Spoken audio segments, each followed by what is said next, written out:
Well, good evening. My name is Weston Mathews. I'm the Rector of Grace Church in the Plains. I want to welcome all of you to our third episode of Love in the Time of COVID, where tonight, and for those of you who will be watching this later at another time, we will be focusing on leadership. And I'm excited that my friend Dr. Bill Sachs of Emmanuel Church in Delaplane is back with us tonight. Unfortunately, Kate Bryant from Leeds Church in Markham could not be with us tonight, but she sends her best, Kate does, and I will read a statement from her, so she will be with us in spirit. When the three of us were talking this week, we decided that leadership is a broad topic, both in the world and in the church, and how the church affects the world. Leadership was something we wanted to touch on. There are many strong leaders of many different vocations in our churches, and frequently as clergy we draw upon the expertise and the wisdom of so many of you for ourselves to learn about leadership. And often in our work we have questions about what does it mean to lead in various times and places. Well, we know that during COVID, there are many intersecting challenges that we named in the first episode. And so again, tonight, we will focus on different models of leadership and perhaps different pathways forward through this long haul that we are in, always hoping to keep love at the center, kindness and compassion, and forgiveness in our life together.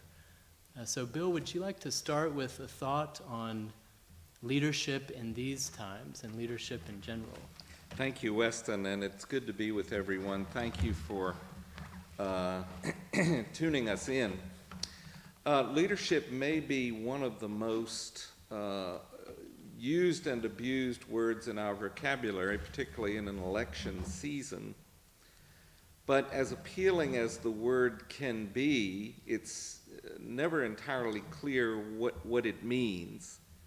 And for us in the church, leadership, I believe, should have certain distinctive contours. One of the greatest confusions, and I don't mean this to be sound like a classroom lesson, one of the greatest confusions is between management and leadership. In a time when things are clear and less conflicted and more certain, management is a very appropriate word because management simply means doing well those things that we have agreed upon doing. But leadership is more about vision. And leadership is more about casting a vision and then building consensus around that vision. And in the church right now, as in this sense, we are very much like every institution. In the church right now, we are faced with adapting who we are and what we do to unanticipated circumstances. So, for example, what we're doing with you here at this time in this discussion is an adaptive step. The greatest forms of leadership, in my judgment, in the church as in all institutions, have always been forms of leadership in uncertain times that required adaptation, that required the way things were done in an institution like the church to be modified in order to speak to what we are facing together. And I know that in our conversation before we went live, we were talking about this topic and getting our thoughts organized. And Weston, you had a great thought, and that is, in the church, it is just as important for us to consider how we do things and not simply what we do. How we do things, not simply what we do. And for me, Our role as clergy is to cast a vision, but our next task, in my judgment, is to build consensus around that vision and to find that as we work to build consensus, what we had posed as the vision will inevitably be modified, particularly in uncertain terms like this. One of my clergy mentors long years ago used to say that whenever a sermon is delivered, there actually are three different sermons. There's the sermon that is on the paper of the priest in the pulpit or before the congregation. There's the sermon that pops up in the ears and the mind of every listener. But then there's a sermon that's kind of in the middle, where priest and people meet, and that's where God is. And that's where we need to draw together. So thank you for asking the question, and it's one that we'll develop now. Bill, in thinking about what you're saying, I'm flashing back to Palm Sunday. That may seem strange to many of you who are listening, participating at home. We're not quite at Palm Sunday yet. We're not even at Advent. I guess we're in COVID tide still. But Palm Sunday, for me, is one of those clear moments of leadership and a study in contrasts, where you have two ends of Jerusalem, and you have two very different visions of leadership.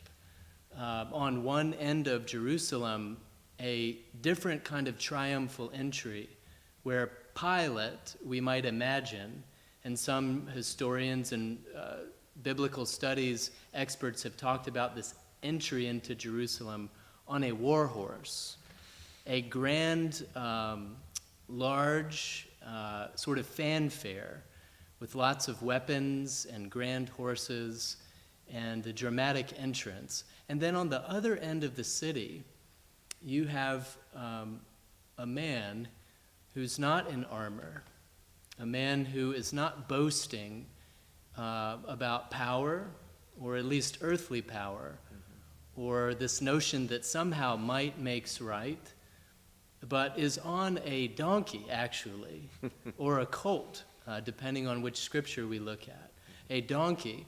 And I often imagine it sort of as like Sancho Panza, right, in Cervantes, this sort of notion of a very humble man who is on a different kind of animal, and yet is with God, and somehow is casting a vision that's different than the way of the world. And for me, that's what leadership, at least as people of the way, people of Jesus, begins with. It's asking a question, who is the person of Jesus for me as a follower, as a disciple? Disciple, one who is disciplined in the way of the cross. For me, it's living somehow in between. You talked about people and clergy, and God is somehow in between. For me, I think God has shot through all of it, regardless of what order we are. Right. But there are two different visions, and somewhere in the middle, we stand these days, maybe between Pilate and between Jesus. And for you, if that was a spectrum of leadership that's part of our tradition, that Palm Sunday image, where are you finding Pilate these days in leadership? Where are you finding the Jesus who is on this humble donkey? What are your impressions? Thank you. Weston, there's a constant temptation before the church and before every institution, but it has its own peculiar, and I do mean peculiar, characteristics in the church. The temptation before us in these uncertain times is to worship the God of order.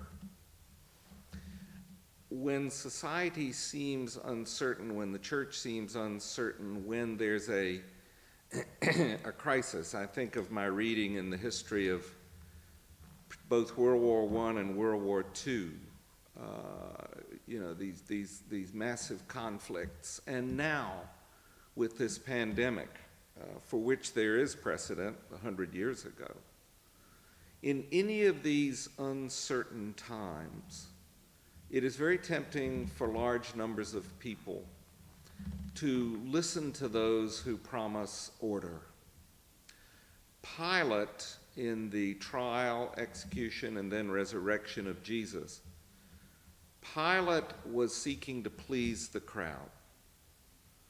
The crowd was fickle. They had turned on Jesus. They had admired Jesus, but the message of Jesus and the person of Jesus did not conform to existing contours of what a leader was. Jesus had been strong at times. He had turned the value system upside down.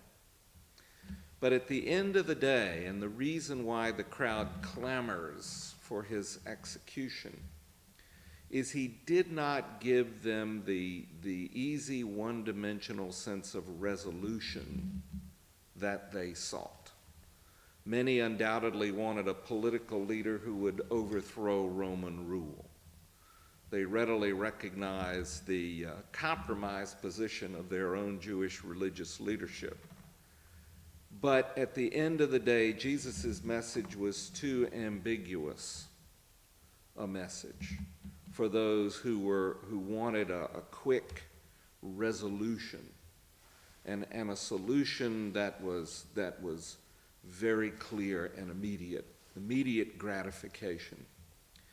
So that's the temptation in all periods of human history, is to want a quick fix and to be absolutely impatient with those who, while addressing the complexity of a situation, seem simply to promise only more ambiguity.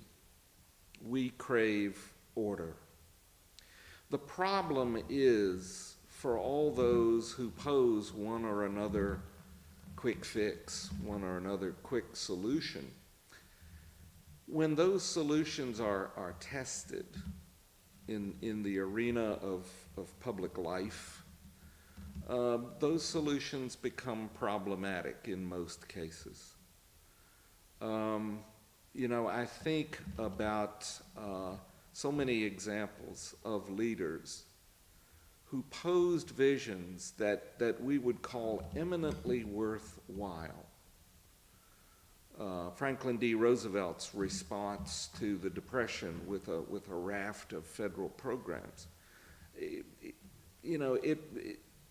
Simply posing the federal programs and getting them through Congress did not end or resolve the situation. I think about leaders like Martin Luther King and the Civil Rights Movement. A grand vision like that he articulated in the March on Washington, for example.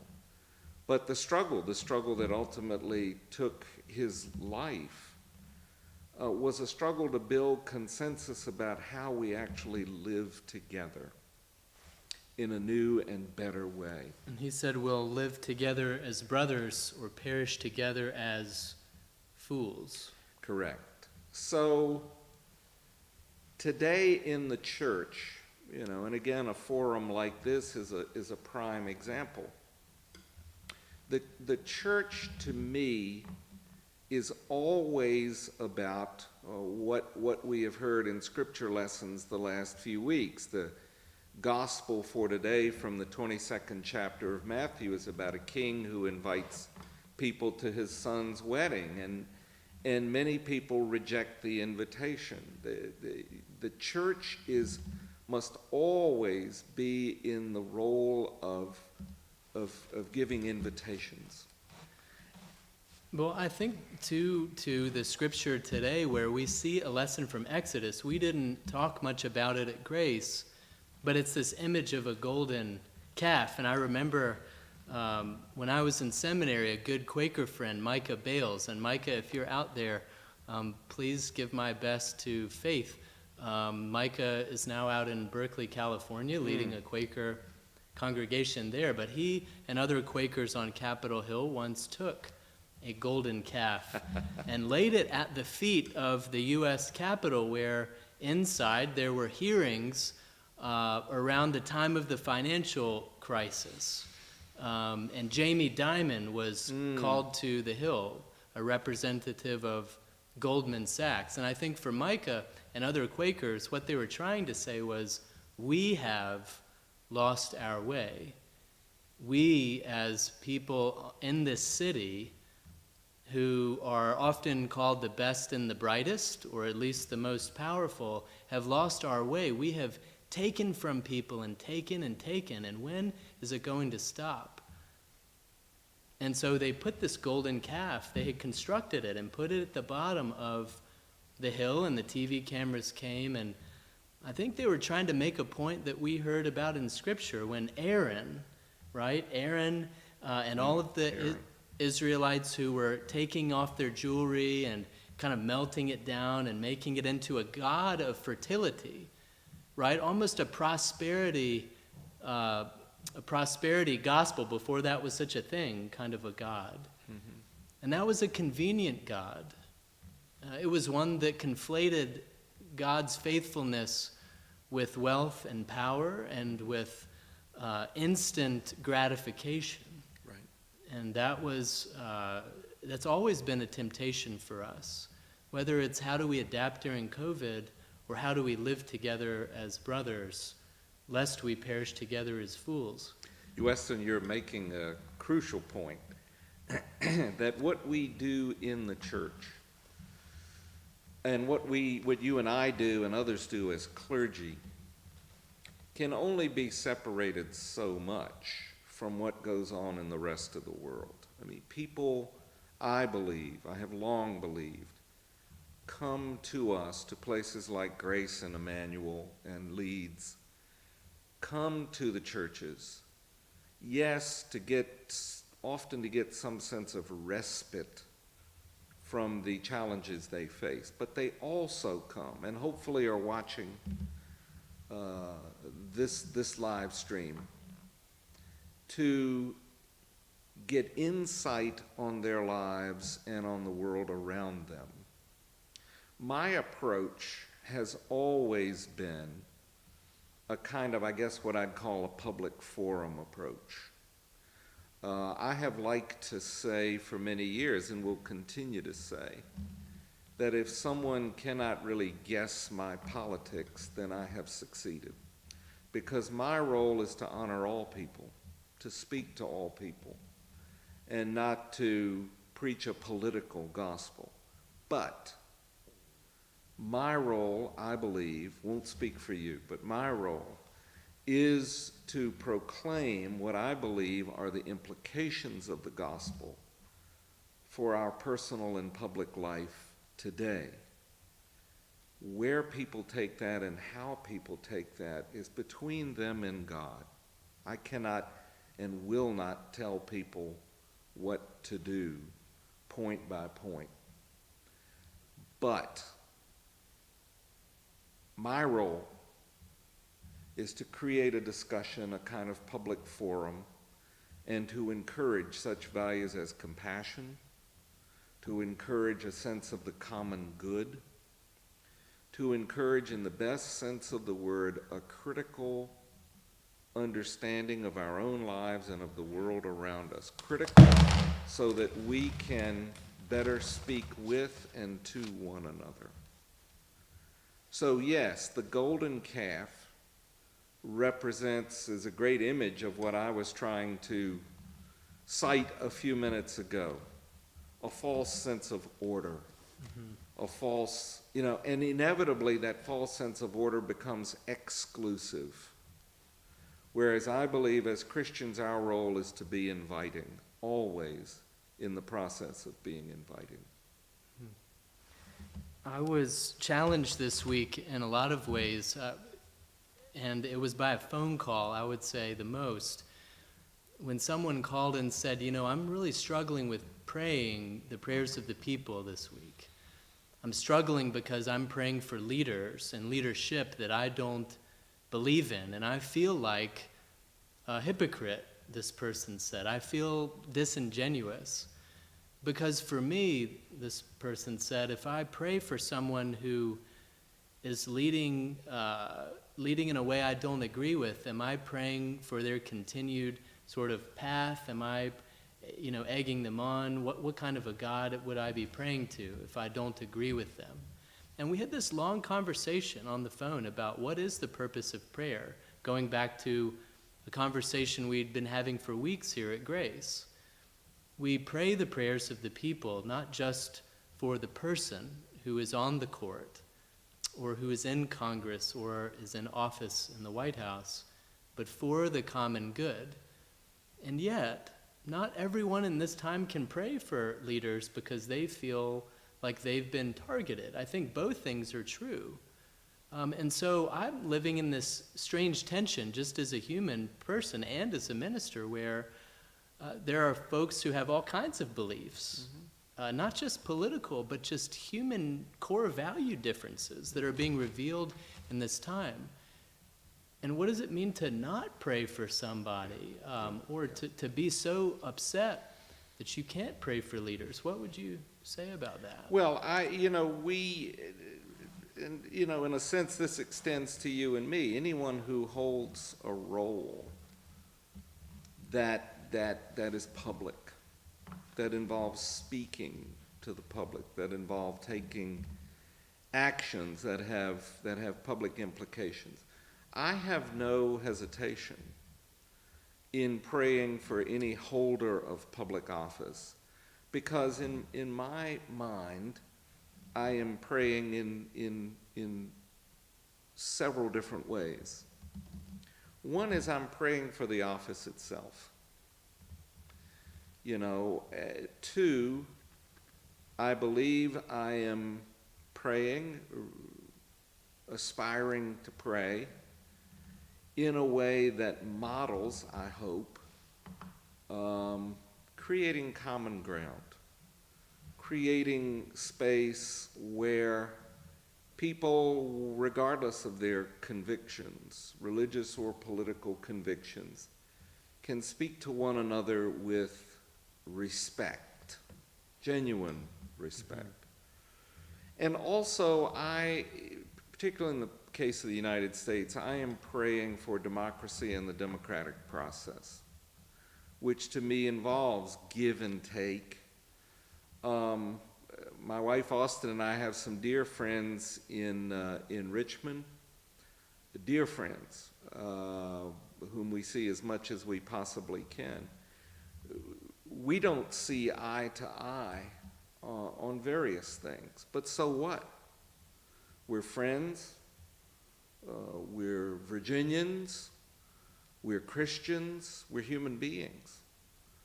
And we have so much in common and some shared concerns. And we always end up, when we go out to dinner, laughing and saying, kind of, so what? So what? So, yeah, if the holder of any public office is someone with whom I disagree, perhaps strenuously, in a way, so what? There's a bigger picture. There's a bigger picture to pray for the office, to pray for the nation, to pray for our democratic process. And to continue to pray in common and to trust in our tradition of common prayer, which I like to say has been with us, at least in this country, since 1789, in a time when there was a great degree of conflict on every level within families and churches and various colonies becoming states. And we were on the precipice of being torn apart before we could even begin. And the church here in Virginia, some of them had been desecrated. The students in Williamsburg had taken prayer books and burned them at Bruton Parish Church and had rioted, and because they were taken with patriotic fervor. And our way of praying in common was maybe going to be snuffed out. In fact, our whole way of doing church might have been. Isn't that right? That's exactly right.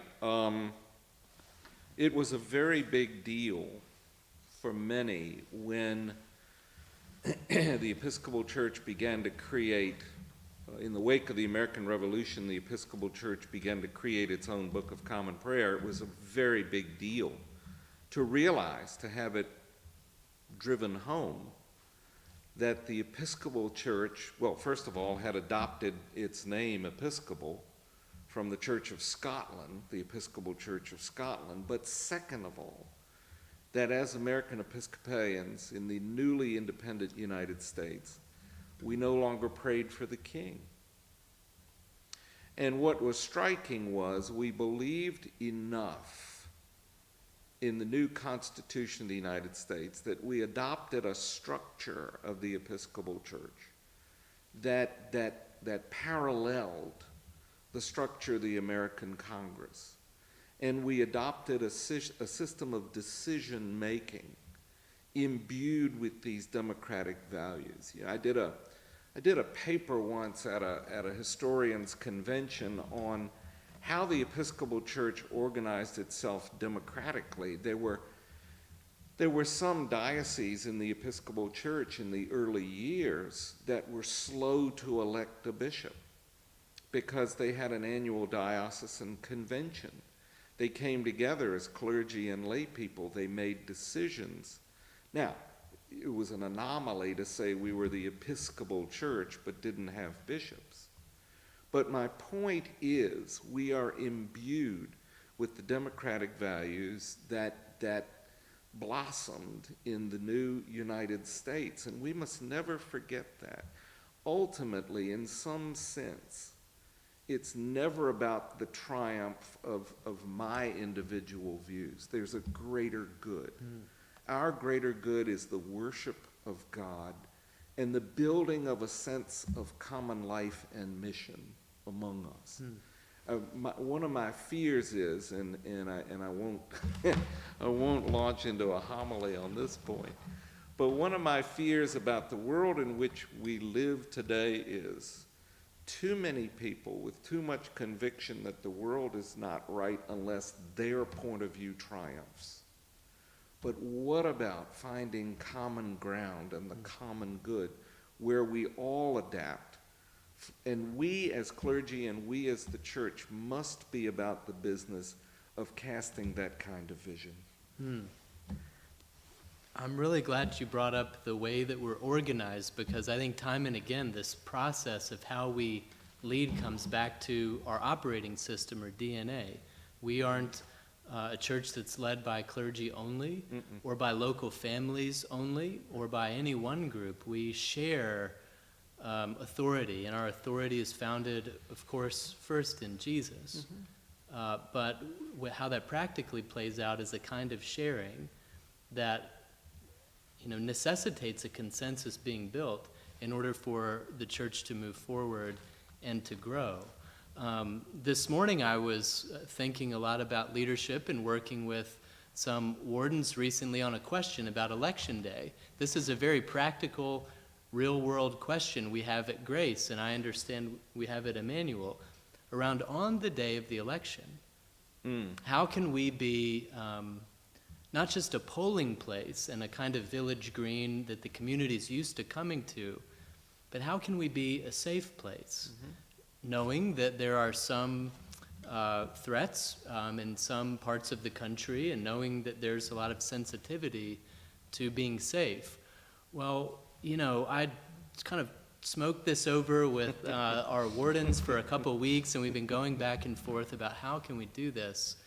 And actually our senior warden, who along with Fred Smith is behind the camera tonight, said, well, we should probably just start simply.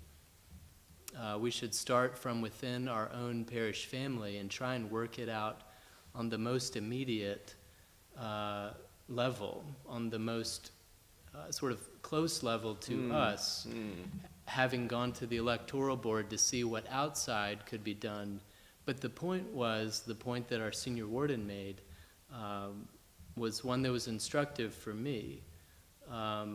Go to the folks who are on different sides of the divide, perhaps at least with respect to party, and start with the unity. Start with the membership of grace, the members of the body, and let's see what kind of solution we can find for safety during COVID. Mm-hmm. How can we make this polling place safer during COVID, knowing that we can't depend on the state or the electoral board alone for a solution. Right. And that may not seem like a really complicated thing, but in these times, a lot of stuff seems complicated that maybe used to seem easy. What makes an uncertain time so uncertain is not simply the obvious threat of a contagious illness, as serious as that is. But when one is living into these altered circumstances, then one realizes that things we had taken for granted in various ways, all sorts of ways, suddenly have to be reconsidered, rethought. You know, I'm sure it has just been a kind of reflex that Grace would be a polling place, Emmanuel and Delaplane would be a polling place, a reflex and a point of pride, an important role in the community. And it continues to be. But we're now having to ask questions. And frankly, some of the questions have to be what-if questions. So that we can stay safe in an uncertain time. And a time that's not simply uncertain because of the illness, as serious as that is. The last I saw, nearly 215,000 people in our nation have died. And our prayers and our hearts go out to all of those people and their families. But now we also have to ask all sorts of questions because of the anxiety with which we live in this time. So I am also, one of my other drums that I beat, in addition to finding common ground, is to do what you're just describing, which is to build common conversation, checking signals with one another, being sure we're on the same page, because that very process reduces anxiety, increases a sense that we're thinking in a similar vein. It's harder work. It's part of the it's one of the adaptive tasks of leadership in this time, is to be checking signals about things that we may even be slightly embarrassed to ask because we think they should be so obvious. Mm-hmm. So I applaud you for that kind of initiative. And I know we at Emmanuel have had similar kinds of conversations and need to have more. Yes, what does it look like to be safe in this time, but also to use this time as an opportunity to set aside some differences we may have to work toward a common goal? Even something as small as cutting down on the number of folks who are standing, outside of the polling place, so that we can decrease the chances of COVID transmission. It may seem small, but important. Mm-hmm. I had a question about leadership to ask. So years ago, you were working with Bob Bottoms, the president of DePaul University in Indiana. And when Bob came on board, it was sort of questions he was asking about what's the purpose of a university in the 21st century, what's the purpose of the good life, the life of the mind, how do we adapt that to Indiana, to sort of a technological order that's changing so fast. What's something that you learned from Bob as he was learning to become a stronger leader of DePaul that would translate to parishes like Grace and Leeds and Emmanuel, or any body of faith. Yeah, I put in a plug for my good friend Bob Bottoms, retired president of DePaul University. And he and I worked on some leadership projects, and with great delight, I would be delighted to work with Bob on any project at any time. He is an Episcopalian, lay Episcopalian. Bob loves to tell the story, and it's an important story, that when he became the president of DePaul University in Greencastle, Indiana, he realized right away that there were many things he could, perhaps should do as the new president of DePaul. He inherited a strong school with a strong tradition in a town west of Indianapolis. But he realized that for any leader with any length of tenure, there must be certain specific goals. You have to set priorities. And he set those priorities. And those priorities at DePaul at that time were to strengthen DePaul's teaching in the sciences for the number of students going to medical school or going into graduate programs in the sciences, to increase the diversity of the student body in a small town in western Indiana, and to bring the ranking of DePaul up to be among the best undergraduate liberal arts schools in the country.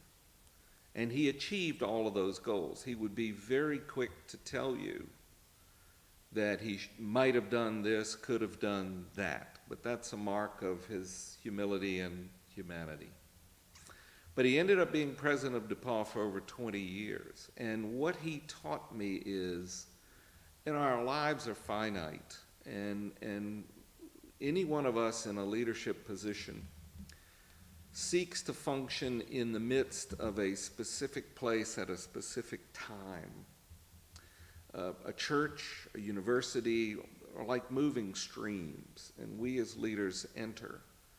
And we have a tenure that may be brief or may be lengthy. There are only so many things we can do. And then we're thrown curveballs like a coronavirus that comes at us and disrupts our vision we were trying to cast. But at the end of the day, we have to have focus, and we have to stick with that focus. When circumstances like this arise, we have to think about things like, how are we going to do worship? How are we going to in any way, shape, or form conduct educational programs?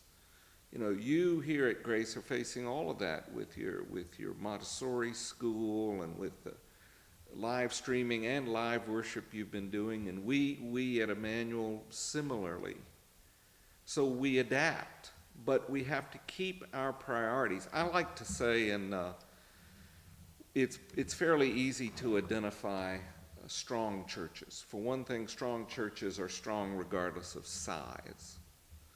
But strong churches always are very clear about the energies they put into worship, education, outreach, and pastoral care. Those are the 4 pillars of church life.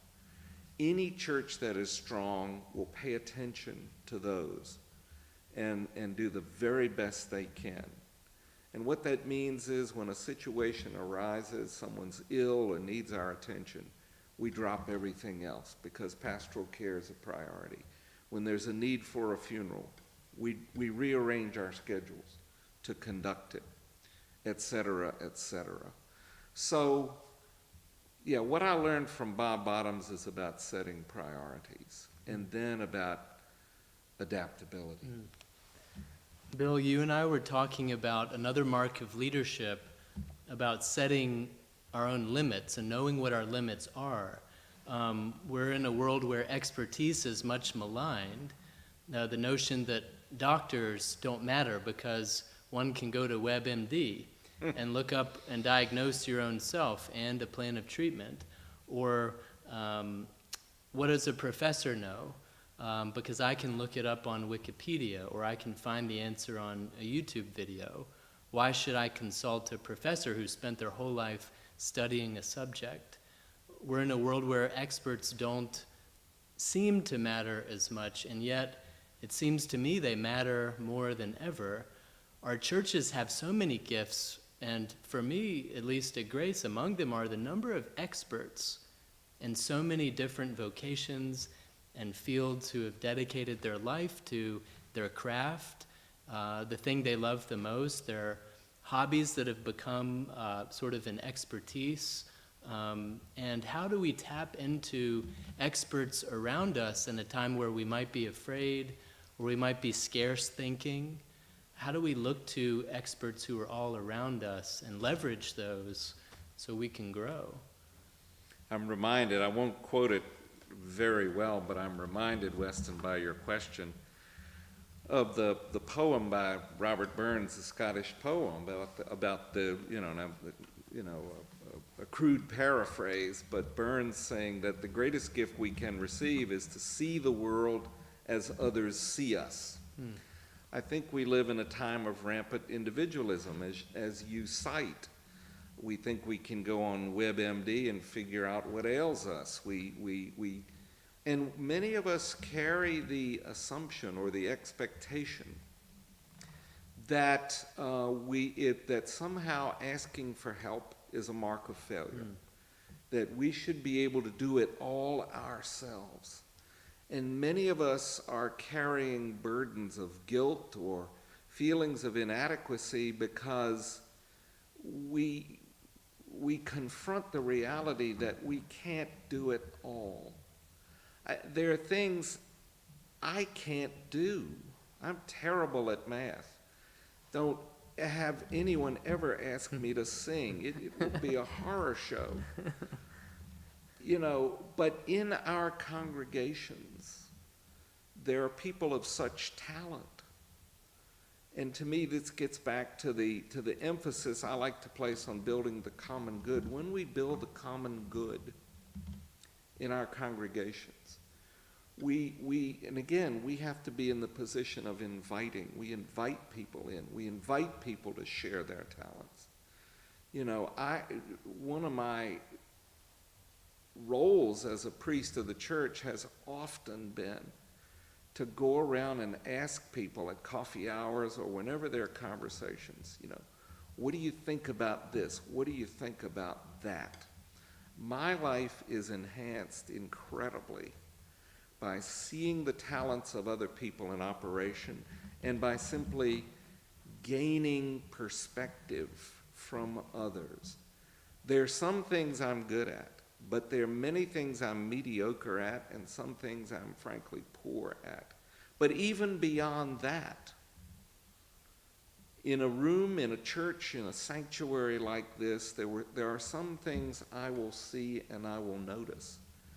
But the next person who comes along may see things I totally missed.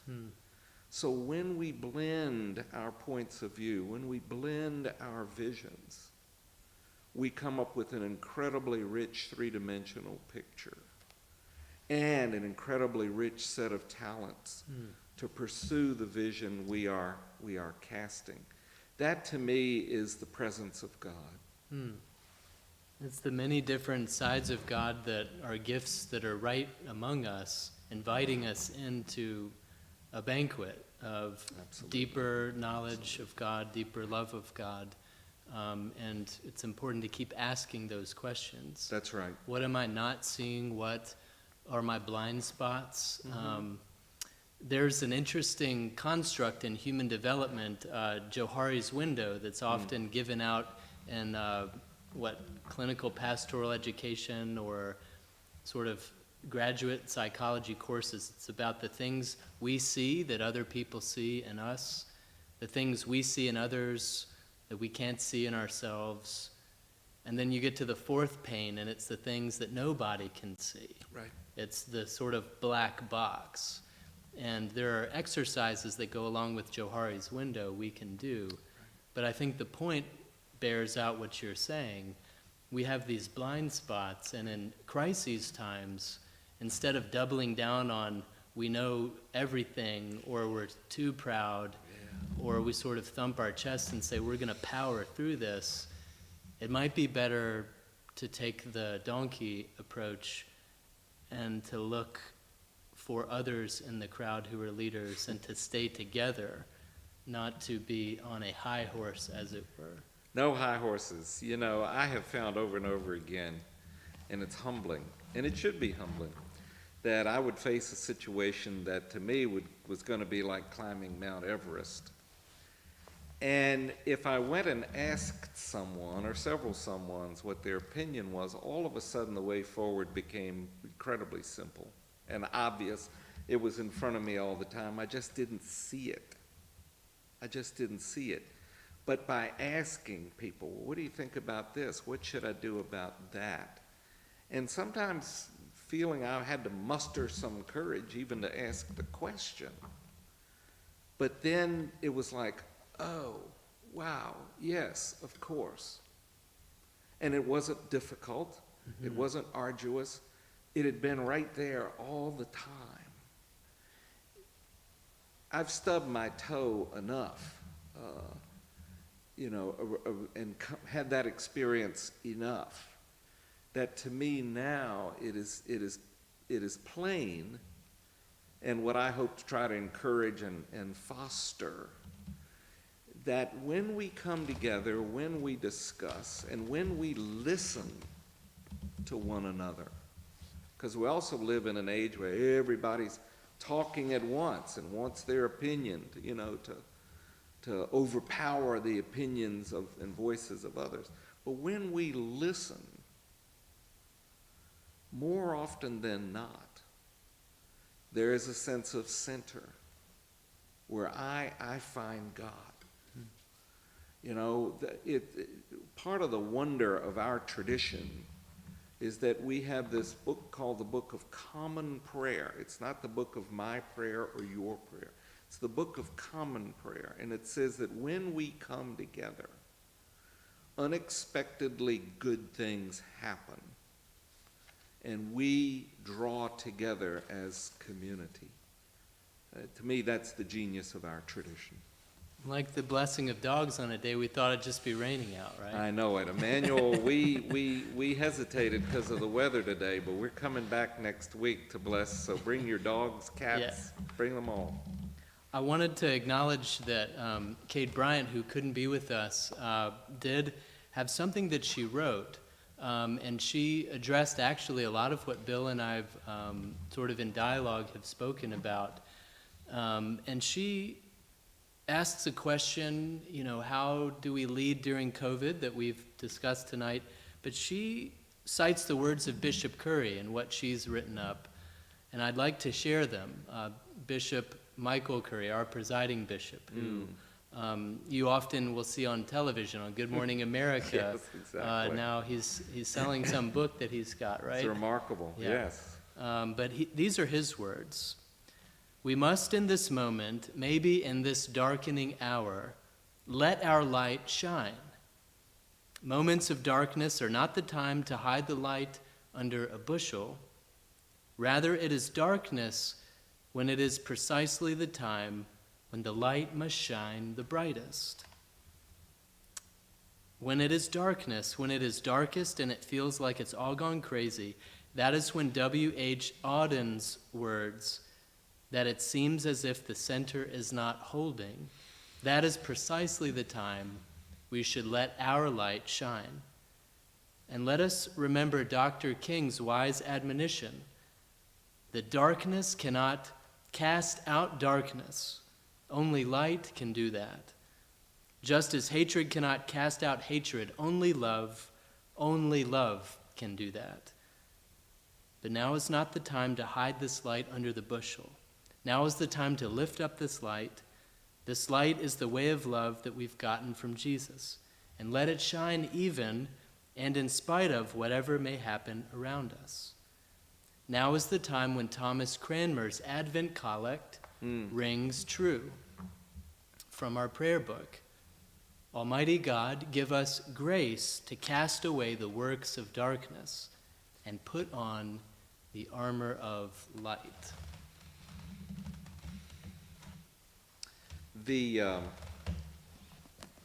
Today's gospel from the 22nd chapter of Matthew, and I won't get into the homily that I almost delivered at Emmanuel, but 22nd chapter of Matthew is about a wedding feast. People are invited, they don't come, others come, but then a man comes who doesn't seem to be dressed appropriately.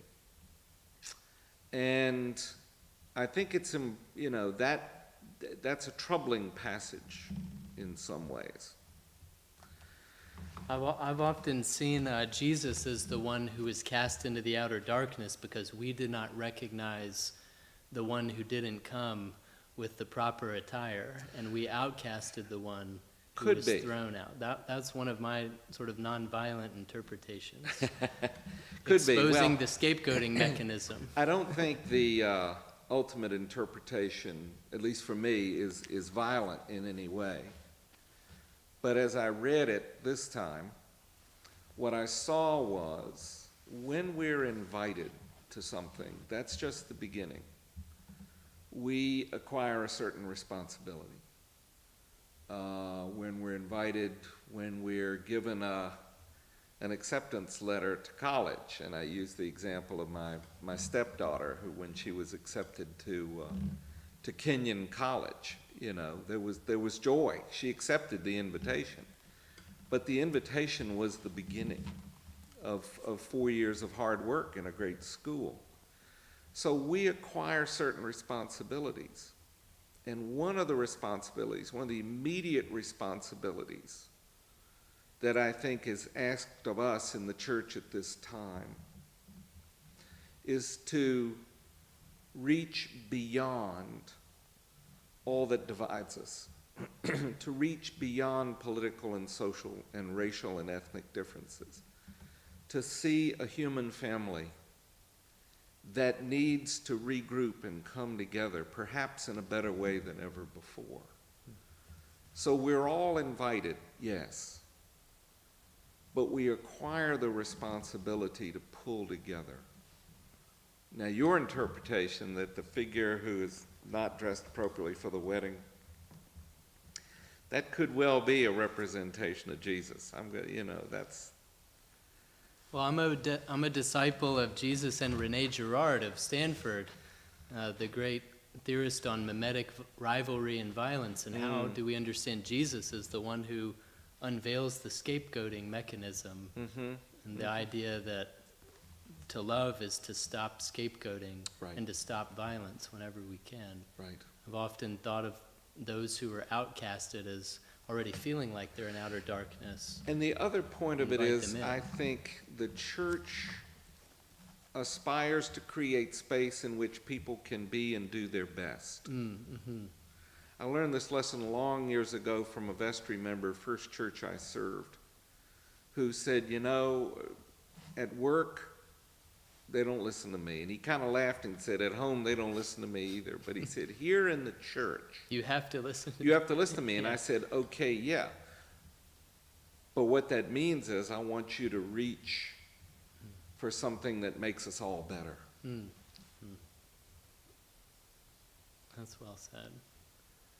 Well, I do want to thank folks who are at home for supporting this and supporting all of our churches, because without all of you, we couldn't do what we do. Absolutely. Day by day and week by week, celebrating weddings as you're doing next week and as I did this week, and celebrating difficult moments and touching moments at funerals, continuing to offer up space for those who are hungry, those who want to learn about the love of God, and to bring the community together in our churches. We thank you for all of your support.